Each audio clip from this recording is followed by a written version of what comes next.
നമസ്തേ. വർണ്ണവൈവിധ്യങ്ങൾ കൊണ്ട് സമ്പന്നമായ രത്നലോകത്തെ വിശേഷങ്ങളുമായി രത്നശാസ്ത്രയുടെ പുതിയൊരധ്യായം ആരംഭിക്കുകയായി. കൂടെയുള്ളത് ഉണ്ണികൃഷ്ണൻ ശിവാസ്. രത്നശാസ്ത്രയിലേക്ക് സ്വാഗതം സാർ. നമസ്കാരം. നമസ്തേ. എനിക്ക് തോന്നുന്നു നമ്മൾ ചിങ്ങമാസം ഒക്കെ തുടങ്ങി ചിങ്ങമാസത്തിൻ്റെ ആ ഒരു പ്രത്യേകതയിലേക്ക് നമ്മൾ വരിക. ശിവാസ് ജ്വല്ലറിയെ സംബന്ധിച്ച് അല്ലെങ്കിൽ രത്നശാസ്ത്രയെ സംബന്ധിച്ചിടത്തോളം എനിക്ക് തോന്നുന്നു ചിങ്ങമാസം ഒരു പ്രാധാന്യമുള്ളൊരു മാസം തന്നെ. അതെ അതെ, എന്നെ സംബന്ധിച്ചിടത്തോളം ഇത് 26ാമത്തെ വർഷത്തിലേക്ക് നമ്മൾ കടന്നു. ശിവാസ് ജുവല്ലേഴ്സ് എന്ന് പറയുന്ന ഒരു ചെറിയ പ്രസ്ഥാനം ആണ് 1998 ആണ് സ്റ്റാർട്ട് ചെയ്തത്. അത് ചിങ്ങമാസം 1-ാം തീയതി ആയിരുന്നു, ചിങ്ങം 1-നായിരുന്നു. അതിനുശേഷം നമ്മൾ 2017 UAE ഷോപ്പ് തുടങ്ങുവാനായിട്ട് ഈശ്വരൻ അനുഗ്രഹിച്ചു. അത് ഇപ്പം നമുക്ക് റീസെൻ്റ്ലി 2024 ജനുവരിയിൽ കോട്ടയത്ത് തന്നെ നമുക്ക് മറ്റൊരു ഷോപ്പുകൂടെ തുടങ്ങാൻ സാധിച്ചിട്ടുണ്ട്. ഇതെല്ലാം ഈശ്വരാനുഗ്രഹം. അതുമാത്രമല്ല, നമ്മളിലുള്ള വിശ്വസ്തത. നമ്മൾ 26 വർഷവും നമ്മൾ ഈ ജംസിൻ്റെ ഫീൽഡിൽ നിൽക്കുമ്പോൾ ഒരു കോംപ്രമൈസും ഞാൻ കാണിച്ചിട്ടില്ല. ക്വാളിറ്റിയിൽ ഒരു കോംപ്രമൈസും കാണിച്ചിട്ടില്ല. രത്നനിർണയത്തിൽ കാണിച്ചിട്ടില്ല. ടൈമൊന്നും ഇല്ലാതെ വരുന്നവർക്ക് രത്നം കൊടുക്കാറില്ല. അല്ലെങ്കിൽ അതിന് വളരെ ആസ്പെക്റ്റുകൾ ചെക്ക് ചെയ്തതിന് ശേഷം മാത്രമേ കൊടുക്കാറുള്ളൂ. സജസ്റ്റ് ചെയ്യാറുള്ളൂ. ടൈം ഓഫ് ബർത്ത് ഇല്ലാത്ത പലരും എൻ്റെ അടുക്ക വന്ന് പോയിട്ടുണ്ട്. അപ്പം അങ്ങനെ പെർഫെക്ഷനായിട്ടുള്ള കാര്യങ്ങളിൽ ഞാൻ കുറച്ച് ഊന്നൽ കൂടുതൽ കൊടുത്തിട്ടുള്ള ആളാണ്. വെറും ഒരു ബിസിനസ് മാത്രമല്ല, അഫ്കോഴ്സ് എൻ്റെ ബ്രെഡ് ആൻഡ് ബട്ടർ ആണെങ്കിൽ പോലും ഒരു എത്തിക്സ് കീപ്പ് ചെയ്തിട്ടാണ് ഞാൻ ഈ ഫീൽഡിൽ നിൽക്കുന്നത്. പിന്നെ ക്വാളിറ്റിയുള്ള ജംസ്, അത് ഇപ്പോഴത്തെ ഒരുപാട് ഓരോ വർഷം ദിവസങ്ങൾ പോകുമ്പോഴും ഒരുപാട് ആർട്ടിഫിഷ്യലായിട്ടുള്ള ഒരുപാട് സ്റ്റോൺസിന് ഉള്ള ട്രീറ്റ്മെൻറ്റുകൾ, heating, filling, glass filling, flex treatment, ഇങ്ങനെ ഒരുപാട് ട്രീറ്റ്മെൻറ്റുകൾ ഒരു സൈഡിൽ കൂടെ നടക്കുന്നുണ്ടെങ്കിലും നല്ല കല്ല് കണ്ടാൽ നമുക്ക് അപ്പം അറിയാം. പിന്നെ നമ്മൾ സർട്ടിഫിക്കേഷനൊക്കെ എടുക്കുന്നത് കസ്റ്റമറുടെ സാറ്റിസ്ഫാക്ഷന് വേണ്ടിയിട്ടാണ്.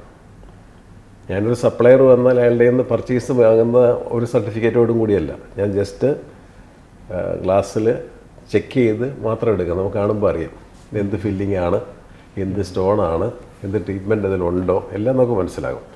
പിന്നെ കസ്റ്റമർക്ക് കൊടുക്കുമ്പോൾ അവർക്കൊരു വിശ്വാസം. വിത്ത് സർട്ടിഫിക്കറ്റാണ് കൊടുക്കുന്നത്. എല്ലാ രത്നങ്ങളും വിത്ത് സർട്ടിഫിക്കറ്റ്. നാട്ടിലാണെങ്കിൽ GST ബില്ല്, അതുപോലെ തന്നെ ഇവിടെയാണെങ്കിൽ വാറ്റ്, എല്ലാ ഗവൺമെൻറ് ഫോർമാലിറ്റീസും നമ്മൾ കവറപ്പ് ചെയ്ത് പാലിച്ചുകൊണ്ട് മാത്രമാണ് പോകുന്നത്. എനിക്ക് തോന്നുന്നു അത് തന്നെയാണ് ശിവാസ് എന്ന് പറയുന്ന ഈ ഒരു ബ്രാൻഡിനെ ജനങ്ങൾക്കിടയിൽ ഇത്രത്തോളം പ്രിയപ്പെട്ടതാക്കിയത്. 26 വർഷം എന്ന് പറയുന്നത് അതൊരു വലിയ പീരീഡ് തന്നെയാണ്.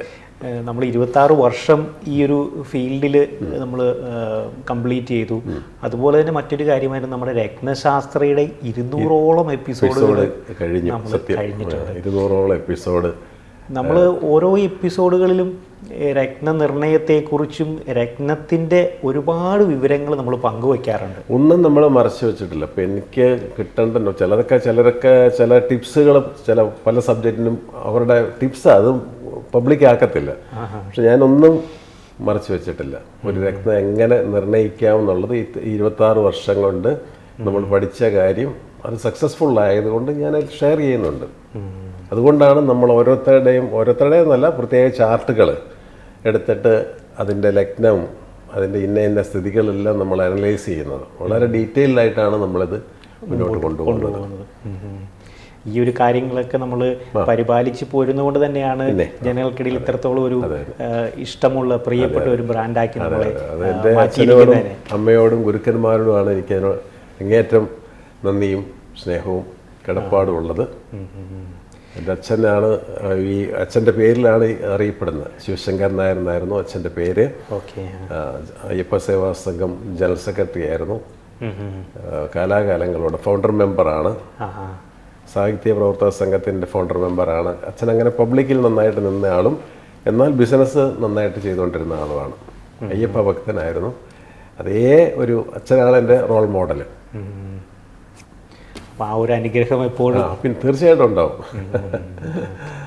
തീർച്ചയായിട്ടും എനിക്ക് തോന്നുന്നു ഈ ഒരു 26 വർഷമെന്ന് പറയുമ്പോൾ തന്നെ നമുക്ക് 10,000 സാറ്റിസ്ഫൈഡ് ആയിട്ടുള്ള കസ്റ്റമേഴ്സ് ഉണ്ട്. അവർ ഓരോ പ്രാവശ്യവും വരുമ്പോഴും അല്ലെങ്കിൽ നമുക്ക് വരുന്ന ഫീഡ്ബാക്ക് എന്ന് പറയുന്നത് നമ്മുടെ പ്രോഗ്രാം കണ്ടിട്ട് അതിനെക്കുറിച്ച് അവർ കൃത്യമായിട്ട് അവർക്ക് ധാരണകളുണ്ട്. ഇതിനെ ഓരോ രത്നത്തെക്കുറിച്ചും സാറ് നന്നായിട്ട് പറയുന്നു, അല്ലെങ്കിൽ അതിൻ്റെ ഡീറ്റെയിൽസ് ഞങ്ങൾക്ക് പങ്കുവെച്ച് തരുന്നു എന്ന് അവർ പറയാറുണ്ട്. അപ്പം എനിക്ക് തോന്നുന്നു നമ്മൾ ഓരോ എപ്പിസോഡുകളിലും ഇത് ഉൾപ്പെടുത്തുന്നു, രത്നത്തിൻ്റെ വിവരങ്ങൾ ഉൾപ്പെടുത്തുന്നു, അത് നിർണ്ണയിക്കുന്ന രീതികൾ ഉൾപ്പെടുത്തുന്നു. അതൊക്കെ കൊണ്ടായിരിക്കാം നമ്മളെ ഇത്രത്തോളം ഈ ഒരു ജനഹൃദയത്തോട് നമ്മളെ ചേർത്ത് നിർത്തുന്ന ഒരു വിട്ടുപോകുന്ന കാര്യങ്ങൾ. അപ്പം മനുഷ്യനല്ല, നമ്മളെല്ലാം മെമ്മറിയിൽ നിന്നൊന്നും നമുക്ക് എടുക്കാൻ പറ്റില്ല. വിട്ടുപോകുന്ന ആ ഒരു സബ്ജക്റ്റിൻ്റെ റിലേറ്റീവായിട്ടുള്ള കാര്യങ്ങൾ എനിക്ക് വാട്സാപ്പിൽ കൂടെ അല്ലെങ്കിൽ ഫോണിൽ കൂടെ പറയാം, സാറേ ഇത് വിട്ടുപോയി, അടുത്ത ഇതിനകത്ത് പറയണം, അല്ലെങ്കിൽ ഈ സ്റ്റോറിനെ കുറിച്ച് പറഞ്ഞിട്ട് കുറച്ചായി, ഇതിൻ്റെ ഡീറ്റെയിൽ എന്താണ്. ഒരു രത്നത്തെക്കുറിച്ചും നമ്മളൊരു ചാർട്ടിനെ കുറിച്ചും വിവരിക്കുമ്പോഴും പിന്നെ ഒരാഴ്ച അതിനെക്കുറിച്ചിട്ടുള്ള സംശയങ്ങളും കാര്യങ്ങളുമാണ് കഴിയുന്നത്ര നമ്മൾ ക്ലിയർ ചെയ്ത് കൊടുക്കാറുണ്ട്. നമ്മൾ വരുന്ന എപ്പിസോഡുകളിൽ ഉൾപ്പെടുത്താറുണ്ട്. എനിക്ക് തോന്നുന്നു അങ്ങനെയുള്ളൊരു എൻക്വയറീസിലേക്കാണ് നമുക്കിനി അടുത്തത് പോകേണ്ടത്. നമ്മുടെ പ്രേക്ഷകർ ചോദിക്കുന്ന സംശയങ്ങളാണ്. നമ്മൾ മുമ്പുള്ള എപ്പിസോഡിൽ ചർച്ച ചെയ്ത് വന്ന കാര്യമായിരുന്നു കന്നിലഗ്നത്തെക്കുറിച്ച്.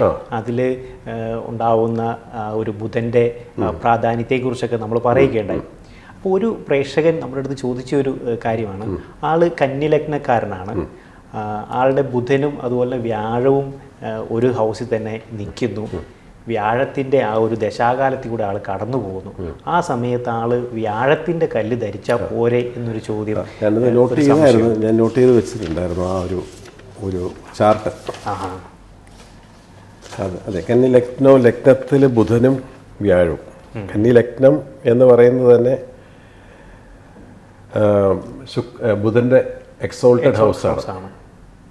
ബുധൻ്റെ എക്സോൾട്ടഡ് ആയിട്ടുള്ള ഹൗസാണ്, സ്മാർട്ടായിട്ടുള്ള ഒരു ഹൗസാണ്. അപ്പോൾ ബുധൻ എന്തൊക്കെയാണ് ചെയ്യുന്നത്? ബുധന് നോളജ്,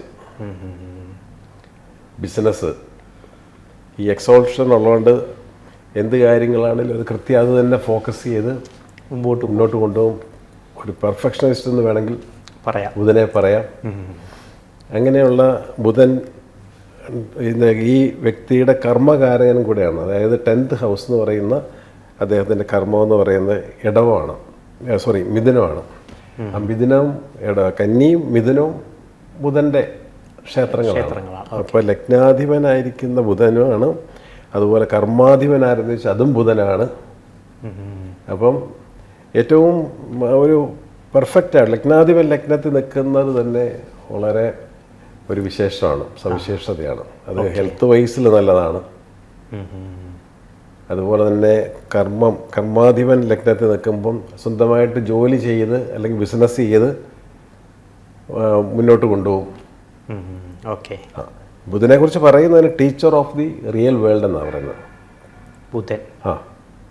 അതേസമയം അത് പണവും ഫോക്കസ് ചെയ്യും, ബുദ്ധിയും ഫോക്കസ് ചെയ്യും, ഇൻ്റലക്ച്വൽ ലെവൽ ഉണ്ടാകും, മെമ്മറി ഉണ്ടാകും, ഷാർപ്പ്നെസ് ഉണ്ടാകും. എല്ലാം ബുധൻ്റെ ഈ ഹൗസിലെ പ്രത്യേകതകളാണ്. അതായത് എല്ലാ കാര്യങ്ങളും വളരെ സൂക്ഷ്മമായിട്ട് ആള് കൈകാര്യം ചെയ്യും. അപ്പോൾ ഈ ബുധൻ്റെ കൂടെയാണ് ഈ വ്യാഴം വന്നിരിക്കുന്നത്. കന്നിയിൽ തന്നെ ബുധൻ്റെ കൂടെ വ്യാഴം വന്നത്. വ്യാഴത്തെക്കുറിച്ച് നമ്മൾ ചിന്തിക്കും, വ്യാഴം ഒരു ഗുരുസ്ഥാനമാണ്. വ്യാഴത്തിന് ഡിവിനിറ്റി, സ്പിരിച്വാലിറ്റി, എല്ലാം നോളജ്, സീക്കിങ് നോളജ്, അറിവ് നേടാനുള്ള ത്വര, അറിവ് പകർന്നു കൊടുക്കാനുള്ള ഒരു കഴിവ്, അതെല്ലാം അടങ്ങിയിരിക്കുന്നതാണ് ഈ വ്യാഴം. അപ്പോൾ ബെസ്റ്റ് കൺജക്ഷനാണ് വേണേൽ പറയാം. കാരണം ബുധനും വ്യാഴം ഒരു ഓപ്പോസിറ്റ് പ്ലാനറ്റായിട്ടാണ് പൊതുവെ പറയുന്നത്, മഞ്ഞയും പച്ചയും. അപ്പോൾ നമ്മളതിൻ്റെ സ്റ്റോൺസൊക്കെ വളരെ റെയറായിട്ടാണ് കൊടുക്കുന്നത്. റെയർ കോമ്പിനേഷനിലുള്ള വ്യക്തികൾക്ക് ബുധൻ്റെ കല്ലും വ്യാഴത്തിൻ്റെ കല്ലും കൊടുക്കാറുള്ളൂ. കൊടുത്താൽ തന്നെ അത് രണ്ട് സെപ്പറേറ്റ് വിരലായിരിക്കും കൊടുക്കുന്നത്. അപ്പോൾ ഇതിനകത്ത് ഈ ജൂപ്പിറ്റർ എന്ന് പറയുമ്പോൾ പുള്ളിയുടെ കൺസേൺ വിദ്യയെക്കുറിച്ച് അറിയുക, പറയുക, പറഞ്ഞ് പഠിപ്പിക്കുക, ഇതാണ് അതേസമയം ബുധൻ അങ്ങനെയല്ല. ബുധൻ ഈ നോളജ് കാര്യങ്ങളൊക്കെ ഉണ്ട്, അതിനകത്തൊരു ബിസിനസ്സും ഉണ്ട്, അത് വിറ്റ് പണമാക്കുന്ന ആൾ കൂടെയാണ് ബുധൻ. അപ്പോൾ ബുധനും വ്യാഴവും കൂടെ വന്നപ്പോൾ ഗുരുസ്ഥാനത്ത് നോളജ് ഉള്ളയാളും ഗുരുസ്ഥാനമുള്ളയാളും, ബുധൻ നോളജും ജൂപ്പിറ്റർ നോളജ് പ്ലസ് ഗുരുസ്ഥാനം അറിവ്. അപ്പോൾ ഈ അറിവ് പകർന്നു കൊടുക്കാനും ഈ വ്യക്തിക്ക് സാധിക്കും. അപ്പോൾ ഇദ്ദേഹം ശരിക്കും ഇദ്ദേഹത്തിൻ്റെ കർമ്മ ഫീൽഡ് എന്ന് പറയുന്നത് കർമ്മകാരകനും ബുധനായതുകൊണ്ട് പുള്ളി ബാങ്കിങ് മേഖലയിലാണ് വർക്ക് ചെയ്യുന്നത്. അതിൽ നല്ലൊരു ഓഫീസറും പല കാര്യങ്ങളും കൺസൾട്ട് ചെയ്ത് കാര്യങ്ങൾക്ക് കസ്റ്റമർ സാറ്റിസ്ഫാക്ഷൻ അങ്ങനെയുള്ള ഒരു നിലയിലാണ് പുള്ളി നിൽക്കുന്നത്. അപ്പോൾ എന്തായാലും ഈ കൺജക്ഷൻ വളരെ ഒരു ബ്യൂട്ടിഫുൾ ആയിട്ടുള്ളൊരു കൺജക്ഷനാണ്. പിന്നെ ഇതിൻ്റെ ഓരോ കൺജക്ഷൻസും വരുന്നത് ഇപ്പോൾ ഈ ഒരു ചാർട്ടിനെ കുറിച്ച് നമ്മൾ പറഞ്ഞു, ഇതൊക്കെ ഡിഫറെൻ്റ് ആസ്പെക്ട്സിൽ നിൽക്കുന്ന ബാക്കിയുള്ള ഗ്രഹങ്ങളുടെ സ്ഥിതിവിശേഷങ്ങൾ, ഏത് ഡിഗ്രി ഏത് നക്ഷത്രത്തിൽ ഈ ഗ്രഹങ്ങൾ നിൽക്കുന്നു, പൂർണ്ണമായിട്ടുള്ള എക്സോഷൻ സംഭവിച്ചിട്ടുണ്ടോ, ഇതെല്ലാം ഇതിനകത്ത് ബാധകമാണ്. ഇതിനകത്തെല്ലാം ബാധകമാണ്. മെർക്കുറി ഒരു റിയലിസ്റ്റിക് ഒരു ആളാണ്, കമ്മ്യൂണിക്കേഷൻ്റെ ആളാണ്. കമ്മ്യൂണിക്കേഷൻ സ്കില്ലെന്ന് പറയുന്നത് ബുധൻ്റെ പ്രത്യേകത തന്നെ. നല്ലോണം സംസാരിക്കുക, എഴുതുക, വായിക്കുക, എല്ലാം ബുധനെ സംബന്ധിച്ചിടത്തോളം. ഇപ്പോൾ ജേർണലിസ്റ്റുകളൊക്കെ എല്ലാവർക്കും ബുധൻ്റെ ഒരു ഇൻഫ്ലുവൻസ് കാണും. ചിലർക്ക് റൈറ്റിങ്ങിലായിരിക്കാം, അങ്ങനെ പലതരത്തിൽ സാഹിത്യ അഭിരുചി എല്ലാം ബുധൻ്റെ ഒരു കറക്റ്റാണ്. അത് കറക്റ്റായിട്ട് നോക്കി കണ്ട് തന്നെ കൈകാര്യം ചെയ്തു പോകുന്ന ആളാണ് ബുധൻ. അപ്പോൾ ഇതിനകത്ത് ഈ ക്വസ്റ്റ്യൻ ചോദിച്ചിരിക്കുന്ന പുള്ളിക്ക് വ്യാഴദശയാണ്, വ്യാഴത്തിൻ്റെ സ്റ്റോൺ യൂസ് ചെയ്യാമെന്നുള്ളതാണ് അല്ലേ? അതെ, അതാണ് ആൾ ചോദിച്ചിരിക്കുന്നത്.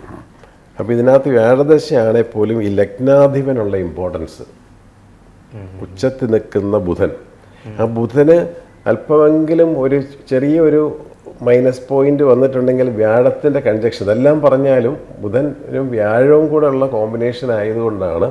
അല്ലെങ്കിൽ ബുധൻ്റെ ക്ഷേത്രത്തിൽ വ്യാഴം നിൽക്കുന്നതും അത്ര നല്ലതല്ലാത്തത് കൊണ്ട് ഇവിടെ നമുക്ക് ഏറ്റവും ഇമ്പോർട്ടൻ്റ് ആയിട്ട് നമ്മളെ സപ്പോർട്ട് ചെയ്യുന്ന പ്ലാനറ്റ് ബുധനായതുകൊണ്ടും കർമ്മകാരകനായതുകൊണ്ടും നമ്മൾ എമറോൾഡ് തന്നെയാണ് ഈ വ്യാഴദശാകാലത്താണെങ്കിലും അതിനുശേഷം ശനിയുടെ പീരീഡ് വരുമ്പോഴാണെങ്കിലും ആൾക്ക് ഉപയോഗിക്കാം. അങ്ങനെയാണ് ഇതിനകത്ത് ചാർട്ട്, അങ്ങനെയാണത് തന്നെയാണ് നമ്മൾ സജസ്റ്റ് ചെയ്ത് നമ്മൾ കസ്റ്റമറുമായിട്ട് നമ്മൾ സംസാരിക്കുകയും ചെയ്തു. അപ്പോൾ ഏറ്റവും പെർഫെക്ഷനായിട്ടുള്ള ഒരു സൈനാണ്, സൈൻ ഓഫ് പെർഫെക്റ്റ് ക്രിയേറ്റിവിറ്റി എന്ന് പറയുന്നത്. ഈ രണ്ടും കൂടെ ബുധനും വ്യാഴവും കൂടെ ഒന്നിച്ച് നിൽക്കുന്ന പെർഫെക്ഷനാണ്. സ്റ്റോണിൻ്റെ കാര്യത്തിനകത്ത് വരുമ്പോൾ നമ്മൾ ഇതുപോലെ ചില തീരുമാനങ്ങൾ നമ്മൾ എടുക്കേണ്ടി വരും. അതായത് വ്യാഴത്തിൻ്റെ ദശാകാലമാണെങ്കിൽ പോലും അപ്പോഴും ആൾക്ക് നല്ലത് ഈ എമറാൾഡ് തന്നെയാണ്. നമുക്ക് ദശാകാലങ്ങൾ എന്ന് പറയുന്നത് ആയിട്ട് രത്നത്തിന് വളരെ ചെറിയ ബന്ധമേ ഉള്ളൂ. ദശാകാലങ്ങൾ മാത്രം ഫോളോ ചെയ്തല്ല നമ്മൾ. ഇപ്പോൾ ഒരു ദശാകാലം വന്നു, വ്യാഴദശ വന്നപ്പോൾ വ്യാഴത്തിൻ്റെ സ്റ്റോണ്, അത് കഴിഞ്ഞപ്പോഴത്തേക്ക് അത് മാറ്റി വെച്ചിട്ട് പിന്നെ അടുത്ത ശനി ദശയാണ് വരുന്നത്, അപ്പോൾ ശനിയുടെ കല്ല്, ശനിയുടെ കഴിഞ്ഞിട്ട് ബുധൻ്റെ കല്ല്, ഇങ്ങനെ നമുക്ക് ചെയ്യാൻ പാടില്ല, തെറ്റാണത്. അതൊരു നല്ലത്. ചാർട്ടിൽ നമ്മളെ സപ്പോർട്ട് ചെയ്യുന്നത് ആരാണ്, സപ്പോർട്ട് ചെയ്യാത്തത് ആരാണ്, ഇതാണ് നമ്മൾ മനസ്സിലാക്കേണ്ടത്. അതിനനുസരിച്ചിട്ട് വേണം രത്നധാരണത്തിലേക്ക്. നമ്മൾ പറഞ്ഞു വന്നത് വളരെ സവിശേഷതയുള്ള ഒരു കൺജക്ഷനെ കുറിച്ചാണ് സാറ് പറഞ്ഞത്. ബുധനും വ്യാഴവും കൂടെ ഒന്നിച്ചു നിൽക്കണം. ഇപ്പോൾ സാറ് പറഞ്ഞൊരു കാര്യം ഉണ്ടായിരുന്നു, ബുധൻ ഒരു അറിവിൻ്റെ ആളാണ്. ഇപ്പം പല വ്യക്തികൾക്കും നല്ല അറിവുണ്ടാവും, പക്ഷേ അത് മറ്റുള്ളവരിലേക്ക് പകർന്നു കൊടുക്കാറില്ല. ചില ഭയങ്കര രാവിലെ മുതൽ വൈകുന്നേരം വരെ വായിക്കുന്നു, പിറ്റേ ദിവസം ഇത് തന്നെ ഇങ്ങനെ വായനയും വായനാശീലവും ബുക്കുകളുടെ ഇടയിൽ നിന്ന് ഒരു പുസ്തക പുഴു എന്നൊക്കെ പറയല്ലേ എന്ന് പറഞ്ഞ പോലെ പോകുന്ന ആൾക്കാരുണ്ട്. അവർക്ക് ഒരു വായനാശീലത്തെ നമ്മൾ അപ്രീഷിയേറ്റ് ചെയ്തേ പറ്റത്തുള്ളൂ, എല്ലാവർക്കും കിട്ടുന്നതല്ല. അങ്ങനെ പല ഡിഫറെൻറ്റ് ടൈപ്പ് ഓഫ് ബുക്സ് ഏത് സബ്ജക്റ്റ് കിട്ടിയാലും വായിച്ച് പോകുന്നവരുണ്ട്. പക്ഷേ ഇത് ഒന്ന് പൂർണ്ണതയിലെത്തണം, ഈ കിട്ടിയ അറിവ് പൂർണ്ണതയിലെത്തണമെങ്കിൽ ഇത് മറ്റൊരാൾക്ക് നമ്മൾ പറഞ്ഞു കൊടുക്കുമ്പോൾ മാത്രമേ അതിന് പൂർണ്ണതയായിട്ടുള്ളൂ. അറിവ് കിട്ടി, അറിവ് പങ്കിട്ടു, ഇത് രണ്ടും ഒരു കോയിനിൻ്റെ രണ്ട് സൈഡെന്നേ പറയാൻ പറ്റുള്ളൂ. അത് ചെയ്തില്ലെങ്കിൽ ഈ കിട്ടിയ അറിവ് കൊണ്ട് എന്താണ് പ്രയോജനം? പക്ഷെ ഈ ഒരു ചാർട്ടിൽ ആൾക്ക് ആ ഒരു നന്നായിട്ടുണ്ട്. ഇപ്പോൾ ഇദ്ദേഹം ഏത് ബാങ്കിലാണെന്ന് എനിക്കറിയില്ല. ആ ബാങ്കാണ് പുള്ളിയുടെ. അതിന് പുള്ളി അവിടുത്തെ ഒരു അറിയപ്പെടുന്ന ആളായിരിക്കും, അല്ലെങ്കിൽ സീനിയർ മാനേജേഴ്സ് ഓഫീസേഴ്സൊക്കെ ആണെങ്കിലും പുള്ളിയായിട്ടായിരിക്കും കൂടുതൽ കാര്യങ്ങൾ ഈ ബ്രാഞ്ചിനെ കുറിച്ചോ അല്ലെങ്കിൽ ഡിവിഷനെ കുറിച്ചോ സംസാരിക്കുന്നത്. പുള്ളിക്ക് പറഞ്ഞു കൊടുക്കാൻ പറ്റും. ഗുരുവാണല്ലോ, ഗുരു എന്നാണല്ലോ വ്യാഴത്തെ പറയുന്നതും. പഴയ അസ്ട്രോളജേഴ്സൊക്കെ ഗുരു എന്നാണ് വ്യാഴത്തിന് പേരിടുന്നത്. അപ്പോൾ ഈ കൺജക്ഷനെ, അപ്പോൾ നോളജും നല്ല കൺജക്ഷനായത്. ബുധൻ വ്യാഴം കൺജക്ഷനാണ്. പരസ്പരം അതിൻ്റെ കളർ കൊണ്ടും എല്ലാം അത് ഓപ്പോസിറ്റായിട്ട് നിൽക്കുന്നതാണെങ്കിൽ പോലും ഈ വ്യാഴത്തെയൊക്കെ സംബന്ധിച്ചിടത്തോളം ബുധൻ്റെ ക്ഷേത്രം വലിയൊരിതെന്ന് പറയാനില്ലെങ്കിൽ ഈ കൺജക്ഷൻ വന്നപ്പോഴും ബുധനും ഉണ്ട് അവിടെ, വ്യാഴവും ഉണ്ട്. അത് വ്യാഴം മാത്രമാണെങ്കിൽ വ്യാഴത്തിന് ആ ഒരു അത്രയും നന്നായിട്ടെന്ന് പറയാൻ പറ്റില്ല. ഇപ്പോൾ രണ്ടും കൂടെ നിൽക്കുന്നു.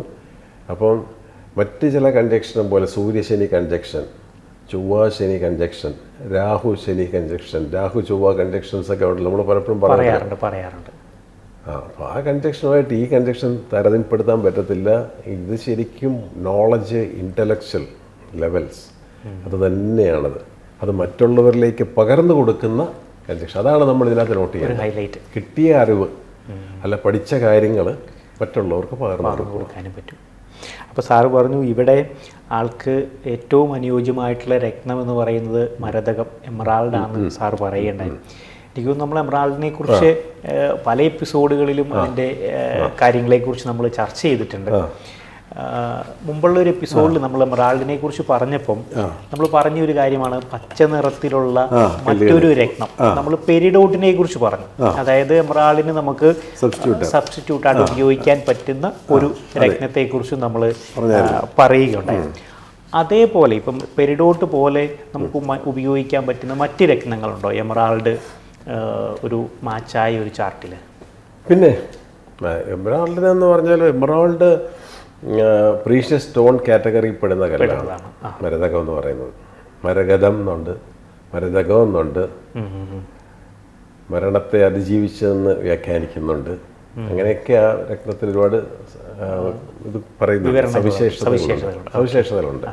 പച്ച നിറത്തോടു കൂടിയ കല്ലാണത് മരതകം. അത് പലതരത്തിലുള്ള പച്ചയുണ്ട്, കടമ്പച്ചയുണ്ട്, തത്തപ്പച്ചയുണ്ട്, ചാണകപ്പച്ചയുണ്ട്. അതെല്ലാം അതാത് എവിടെ ഇത് വിളഞ്ഞുണ്ടാകുന്നോ ആ മണ്ണിൻ്റെ ഒരു പ്രത്യേകത അനുസരിച്ചിട്ട് ഈ ഒരു കളർ വ്യത്യാസം, ഇതിനകത്തുള്ള മിനറൽസ് ഇങ്ങനെ കയറി ഇറങ്ങി നിൽക്കുന്നതനുസരിച്ച് കളറിന് വ്യത്യാസങ്ങൾ വരും. പിന്നെ ഈ മരതകം പറഞ്ഞാൽ മരതകത്തിന് ഒരുപാട് ഇപ്പം മരതകത്തെക്കുറിച്ച് നമ്മളൊരു മരതകം സജസ്റ്റ് ചെയ്താൽ ഉടൻ തന്നെ ആൾക്കാർ ചെക്ക് ചെയ്തിട്ട് കൊളംബിയ, സാംബിയ എന്നാണ് പറയുന്നത്. എവറോളം നടിക്കും കൊളംബിയ. കാരണം ഏറ്റവും ഹിസ്റ്റോറിക്കൽ ഇമ്പോർട്ടൻസ് ഉള്ള പ്ലേസസ് എന്ന് മാത്രമേ ഞാൻ ഇപ്പോൾ അതിനെ കരുതുന്നുള്ളൂ. മൈനുകൾ അതിന് ശേഷമൊക്കെ ഒരുപാട് വന്നുപോയി. ബ്രസീലിയൻ മൈൻസ്, മൊസാംബിക് മൈൻസ് ഒക്കെ നല്ല നല്ല മൈനുകൾ, റൂബികളും എമറാൾഡും ഒക്കെ വരുന്നത് മനസ്സിലായില്ലേ. അപ്പം മരതകത്തിൻ്റെ ഒരു സബ്സ്റ്റിറ്റ്യൂട്ട് എന്ന് പറയുന്നത് നേരെ താഴെ പെരിഡോട്ട് എന്ന് പറയുന്ന മഞ്ഞ പച്ച എന്നുള്ള പറയാം. രണ്ടും കൂടെ മിക്സ് ആയിട്ട് വന്നിരിക്കുന്നതാണ്ട് ഇമ്മീഡിയറ്റ് ആയിട്ട് ഉള്ള കല്ല്. അതിന് താഴോട്ട് വന്നാൽ ജെയ്ഡ്, ഒനിക്സ്, അവൻചുറൈൻ, പിന്നെ സാവറൈറ്റ് എന്ന് പറയുന്ന ഒരു സ്റ്റോണുണ്ട്. അതും പച്ച തന്നെയാണ്, പക്ഷേ സാവറൈറ്റ് നമുക്ക് കിട്ടാൻ ബുദ്ധിമുട്ടാണ്, പ്രൈസിനും കുറവല്ല.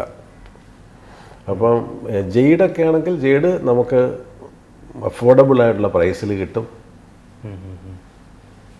മനസ്സിലായില്ലേ? ഈ മരതകം ഉപയോഗിക്കുന്ന ഒരാൾക്കും തീർച്ചയായിട്ടും വയ്ക്കാം. അത് കൂടുതലും നമ്മൾ ലേഡീസ് അവർക്ക് സ്റ്റഡുകളായിട്ടും റിംഗ് ആയിട്ടും ഒക്കെ വലിയ സെറ്റായിട്ടൊക്കെ ഉപയോഗിക്കാനായിട്ട് പറ്റുന്ന നല്ല പ്രത്യേക കളർ അതിന്. ജെയ്ഡിനൊരു പ്രത്യേക ജെയ്ഡ്, ഒനിക്സ്, അവൻചുറൈൻ ഇതെല്ലാം പച്ച വിഭാഗത്തിൽപ്പെടുന്ന കല്ലുകളാണ്. അപ്പോൾ നമുക്ക് ഈ ഒരു മരതകം സൂട്ടബിൾ ആയിട്ടുള്ള ഒരു വ്യക്തിക്ക് ഈ ഒരു രത്നങ്ങളുടെ ഉപയോഗത്തിലേക്ക് നമുക്ക് പോകാനായിട്ട് പറ്റും. എനിക്കൊന്ന് ജെയ്ഡ് നമുക്ക് സ്റ്റോൺ ഒരു പെൻഡൻ്റായിട്ടോ അല്ലെങ്കിൽ റിംഗ് അല്ലാതെയും ജെയ്ഡിൻ്റെ ബാൻഡുകൾ, മാല അങ്ങനെ നമുക്ക് ഉപയോഗിക്കാം. പിന്നെ ഇഷ്ടംപോലെ ഇപ്പോൾ ജെയ്ഡ് ബാൻഡുകൾ വരും. ബാൻഡ്സ് എല്ലാ കല്ലുകൾക്കും ഇപ്പം വരുന്നുണ്ട്. ബാൻഡിനൊരു വലിയൊരു ഡിമാൻഡുള്ള കാലഘട്ടം. പലരും ഒരു 2 ബാൻഡ് കയ്യിൽ 2-3 ബാൻഡുകൾ ഉപയോഗിക്കുന്നവരുണ്ട്. നോർമൽ ആൾക്കാർ, സെലിബ്രിറ്റീസും ഒക്കെ അവർ അത് ഉപയോഗിക്കും. അപ്പം അതിലൊരു ഒരു പ്രൊട്ടക്ഷൻ പോലെ, കാരണം ഇതെല്ലാ രത്നങ്ങൾക്കും, ഈ രത്നങ്ങളുടെ സവിശേഷത എന്നൊക്കെ അറിയാം, രത്നങ്ങൾക്ക് നമ്മൾ കാണുന്നതിലുള്ള ഒരു വിഷ്വൽ ബ്യൂട്ടി അതിനകത്തുണ്ട്. പിന്നെ അതിൻ്റേതായിട്ടുള്ള ഒരു മെഡിസിനൽ പ്രോപ്പർട്ടി ഉണ്ട്. പിന്നെ ഒരു മനുഷ്യന് ഒരു സംരക്ഷണം, ഒരു പ്രൊട്ടക്ഷൻ നൽകുന്ന ഒരു പ്രോപ്പർട്ടി അതിനകത്തുണ്ട്. അങ്ങനെ പല ലെവലിലൊരു മൾട്ടി വൈറ്റമിൻ പോലെയാണ് ഇത് പ്രവർത്തിക്കുന്നത്. ഈ ബാൻഡുകളും രത്നങ്ങളും ഒക്കെ. അപ്പോൾ പലരും ചോദിക്കും, സാറേ ഞാനിപ്പം മറ്റേ എക്സാമിന് പോവുകയാണ്, ഏത് സ്റ്റോണാണ്? ഞാൻ പറഞ്ഞ സ്റ്റോണില്ല, അതിന് സ്റ്റോണില്ല. അങ്ങനെ ഒരു പ്രത്യേകിച്ച് ഇല്ല. കാരണം ഒരു ഗ്രഹത്തിൻ്റെ കല്ല് നമ്മൾ യൂസ് ചെയ്യുമ്പോൾ, എടുക്കുമ്പോൾ ആ ഗ്രഹം ആ വ്യക്തിയുടെ ചാർട്ടിൽ പല കാര്യങ്ങൾ കൈകാര്യം ചെയ്യുന്ന ആളാണ്.